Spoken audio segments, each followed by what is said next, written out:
communication request from Dr. Phineas Wells. Aha, there you are, hale and hearty, and captain of your own ship.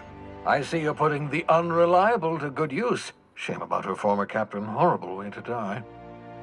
How are you feeling, by the way? I lost track of you in that cave back there.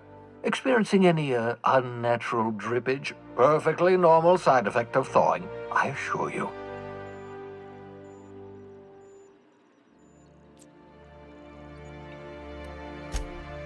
Oh, yes, that's probably permanent. I wouldn't worry about it, though. I'm sure you're fine. What you saw in Emerald Vale is happening all across the colony. Food shortages, lack of supplies, and basic necessities. We're dying. The chairman, the minister, and all their lackeys on the board are to blame. The Hope has some of the brightest minds Earth ever sent us. If we can revive the Hope's colonists, they can help us undo the board's mistakes. They can help us set things right. You need to get to Stellar Bay on Monarch. I have contacts there. They'll help me, help us, find the chemicals to revive your fellow colonists. Gladys Kelly, lovely woman, runs a cozy little black marketing outfit on the Groundbreaker. She can get you a nav key to land on Stellar Bay.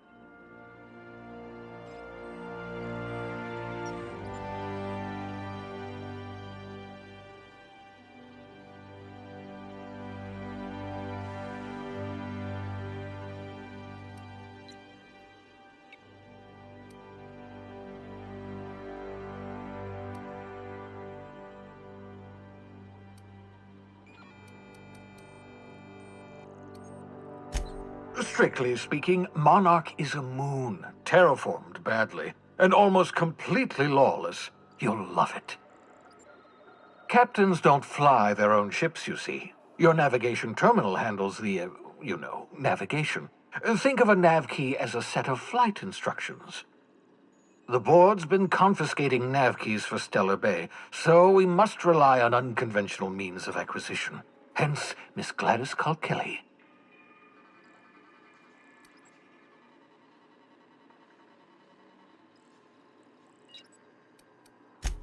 In theory, I suppose you could land your ship in Cascadia, and in theory, I suppose you might survive the experience.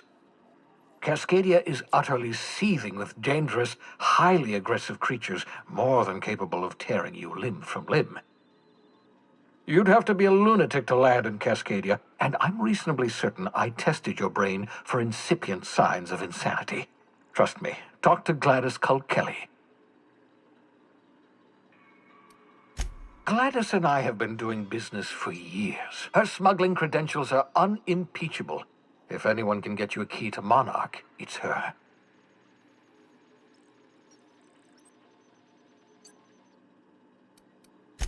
Without a skip drive, good luck. You'll be dead before you make it to the nearest star. Look, I admire your optimism, but the sad truth is you're stuck here. You, me, and the rest of this colony. We're all skating precariously around the edge of oblivion together.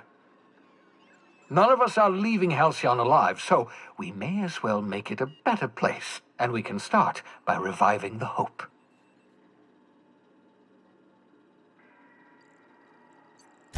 Excellent. I'll send her a wireless. Let her know you're coming. By the way, I gave Captain Hawthorne a disguise apparatus of my own design, cutting-edge technology years ahead of its time. I call it the Holographic Shroud. I'm sure it will prove remarkably useful to you. You'll find it in the captain's quarters. Marvelous device. I'm quite proud of myself. The shroud changes the user's appearance to mimic that of another. It has limits, first-generation technology, you see, but promising. Exciting to see it in use at last. Very simply, the holographic shroud uses biometric information contained on standard identity cartridges to generate a holographic projection around you.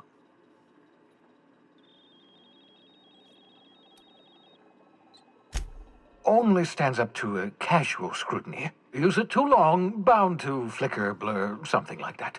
Movement makes it more likely. Best used in moderation. When you see guards in your path you can't sneak past, for example. Maintain your distance. Act normal. No running, no jumping. Don't draw their attention. If they pay attention, they're more likely to notice flaws in the hologram.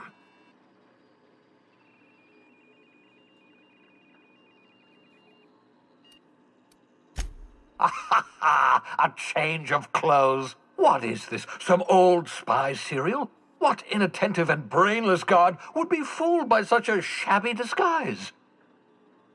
The holographic shroud masks not only your clothes, but your face and fingerprints. It modulates your voice and sweetens your breath.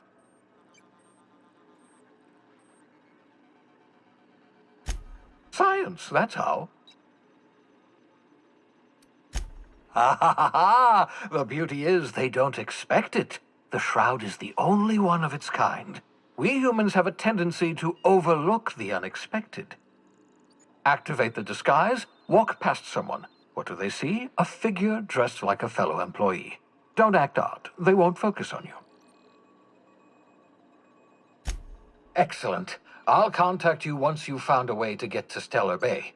If you have any questions, come see me in my lab. And remember, don't trust the board. They'll try to win you over with promises of wealth and power, but it's a lie. The board's only interested in filling their own pockets. If we don't put a stop to them, they're going to run this colony to the ground. Transmission ended. If you are ready to depart, please select a destination on your navigation terminal.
We have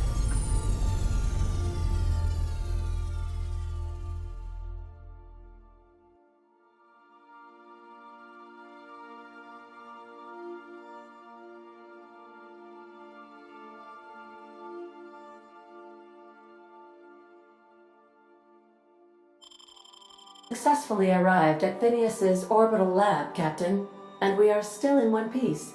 Shall I congratulate myself, or would you like to do the honors?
Yeah, so this is my hidey spot now. I was looking for a place that was quiet. I figured the kitchen would be louder than the hold, so here I am. Cozy-like, ain't it?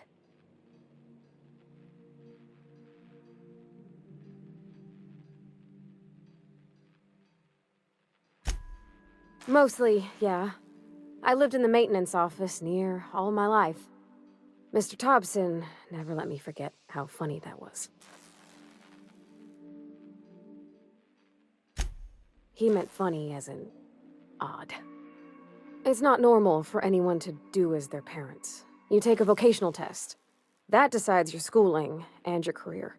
When I tested out for maintenance, everyone figured it was on account of my dad.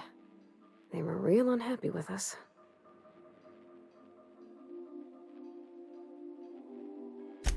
Well, I'm good at making things work the way they ought. Not so much at doing such to somebody else's schedule. There's times I'm working deep in the guts of a loader, getting it all running perfect. Then I look up to see it's tomorrow, and I've blown another deadline. Anyhow, I was happy to get back home. I didn't care much for schooling.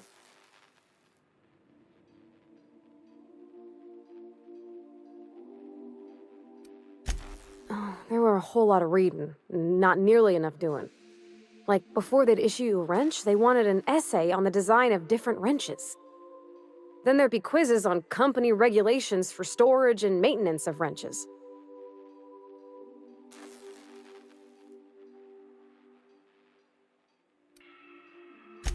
As soon as I got permission, I spent all my time in the machine shop. They had all manner of parts, but they didn't want me using them, so I had to sneak them sometimes. I even slept in there. Had a hammock tied up in the rafters. Before I left, I installed a little skylight for myself, so I could see the stars.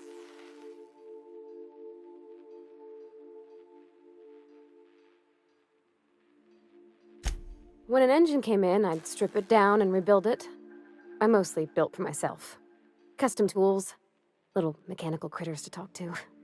When my roommates tried to talk, I'd get so nervous I'd be drenched in sweat. It was easier for everybody when I stayed off on my own. I doubt any of them remember me now. Yep, nothing much had changed. Everything was a little grayer, a little dirtier. Dad met me at the shuttle and gave me a big ol' hug. I noticed straight away that he was moving slower and stiffer. He made a little grunt when I squeezed.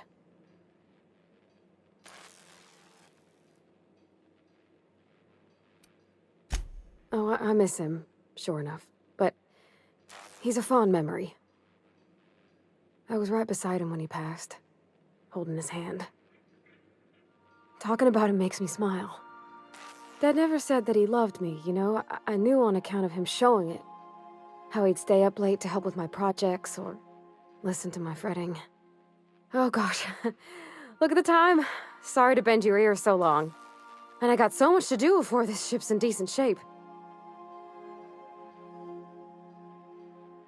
That's in pretty good shape considering how hard Mr. Hawthorne ran it. It's a Yakita LHA 120, A2 model, I'm pretty sure. The Block 2 design scooshed in extra cargo space but didn't change the stock engines. Probably a touch underpowered, huh? Accurate in all particulars. I conclude you are Edgewater's board-certified mechanic.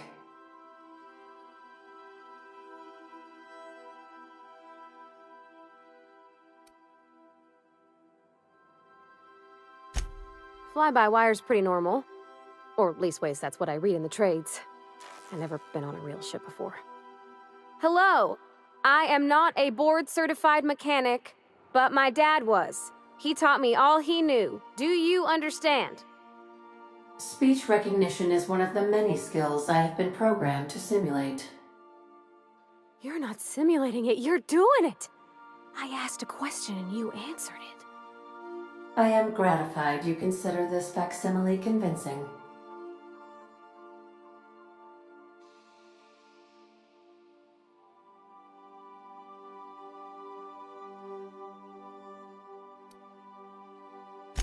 I am at your disposal, Ms. Parvati.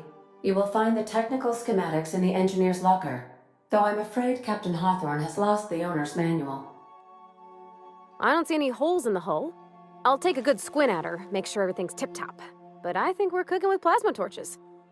You can do that, you know. My dad taught me how to make grilled cheese sandwiches with a plasma torch.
As always, I am at your disposal.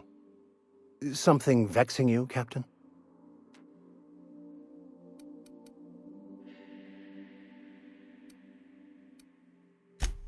Of course. Are you ready to break into security on the Groundbreaker?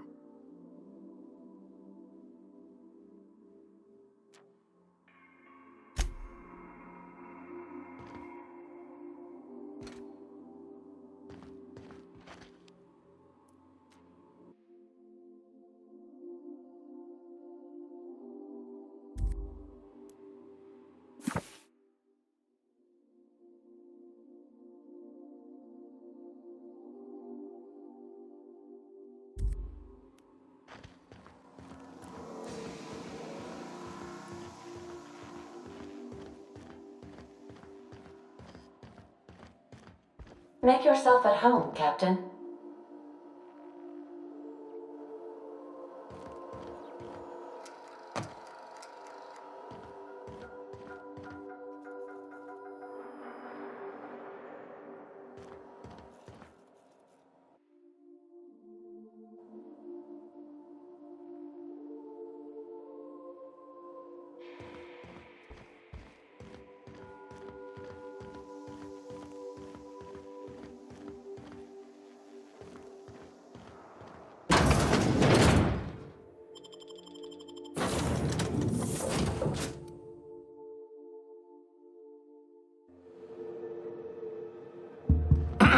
Hello? Can you hear me? Does this work? Oh, damn it! Blast, that's loud.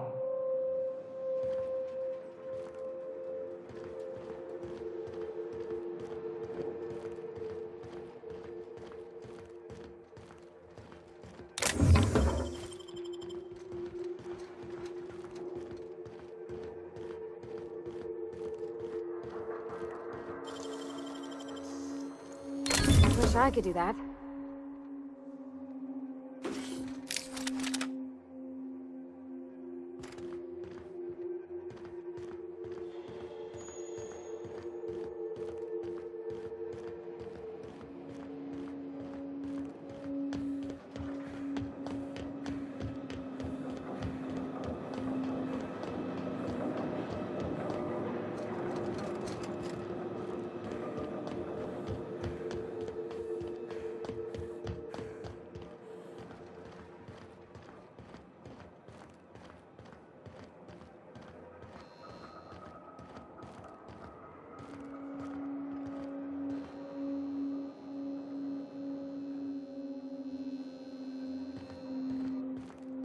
I'm just securing my ongoing experiments. And securing myself.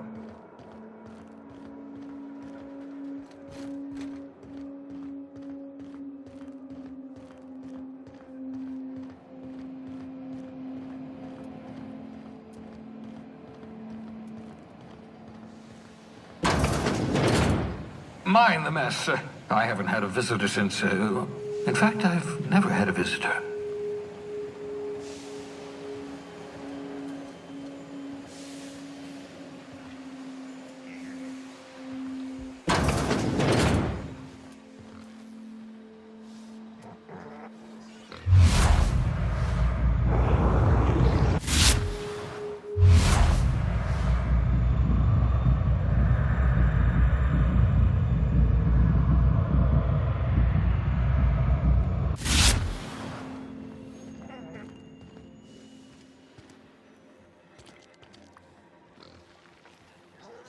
Aha!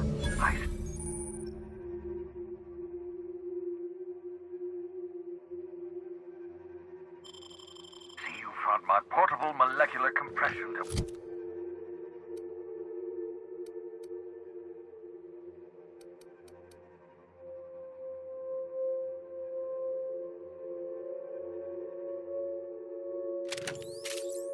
Device, better known as a shrink ray.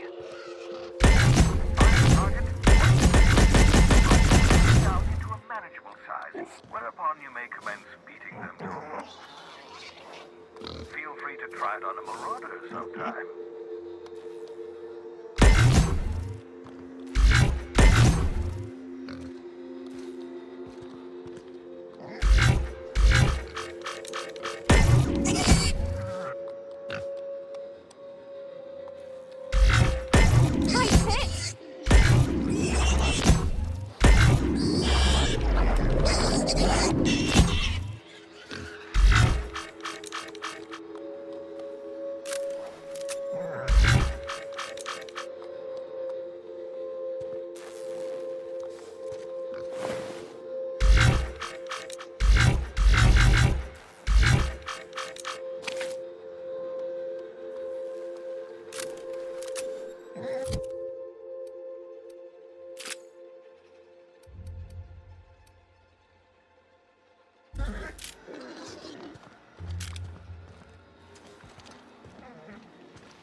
Oh, thank the law. Your skin hasn't spontaneously changed color. Potential side effect of the revival process.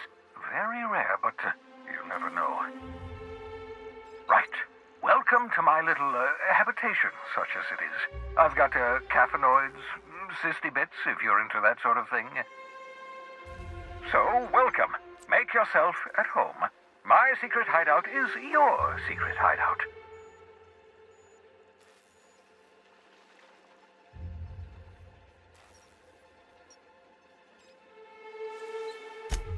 Not at all, my intrepid accomplice. I should thank you for tolerating my somewhat brusque manner. I only regret that I couldn't save more of your fellow settlers, what with being hunted by the board, and emptying my supply of necessary chemicals. Of course. What's on your mind?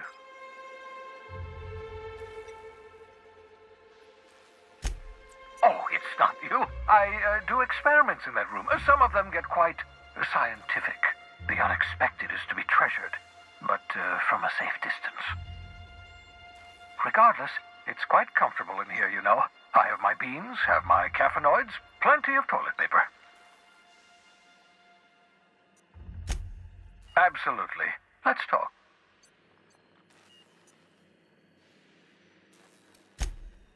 Oh, goodness, no. I wouldn't survive 10 seconds in the blackness of the aether.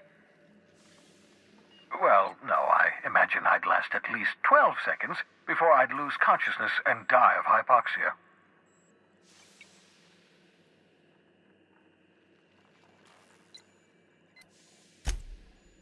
enjoyed the occasional aetherwave drama in my youth. Not anymore. All board propaganda. I'd rather not be brainwashed. To answer your question, I'd rather stay right here in my lab.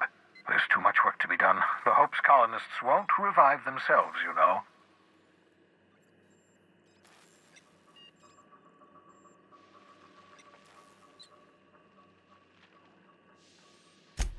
Because we've lost our way, the board has a stranglehold over this colony, and we've all been conditioned into total obedience. The Hope is full of specialists, scientists, engineers, talented individuals like you, people who haven't been corrupted by the board. Unfortunately, the Hope's colonists have been frozen for decades, well past your shelf life, so to speak. No offense.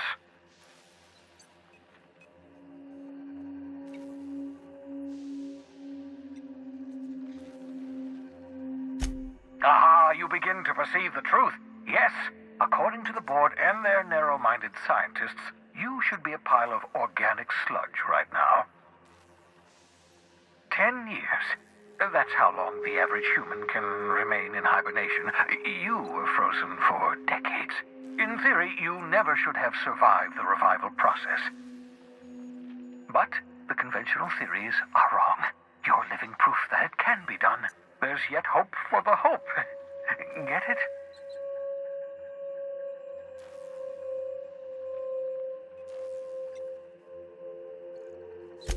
We'll do our very best to save them all. I'd best get back to work. I can feel my last dose of caffeinoid fading.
That's my communications terminal.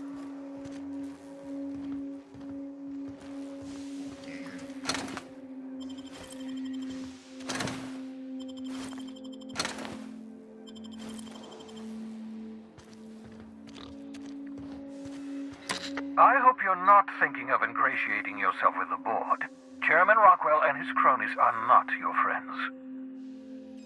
They might tempt you with promises of wealth, but don't be fooled. They're just using you for their own ends. What's on your mind?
We've arrived at the groundbreaker.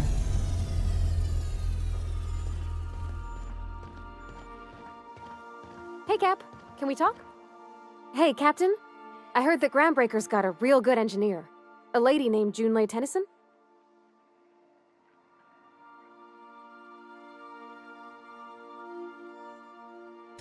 I was thinking that maybe I ought to meet her.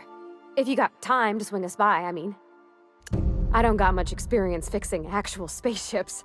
I bet you a can of Borston beans she could teach me all manner of stuff.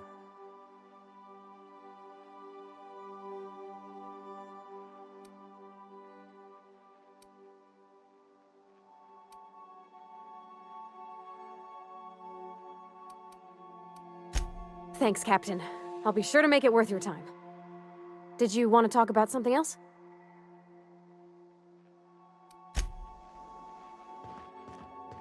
Good luck, Captain.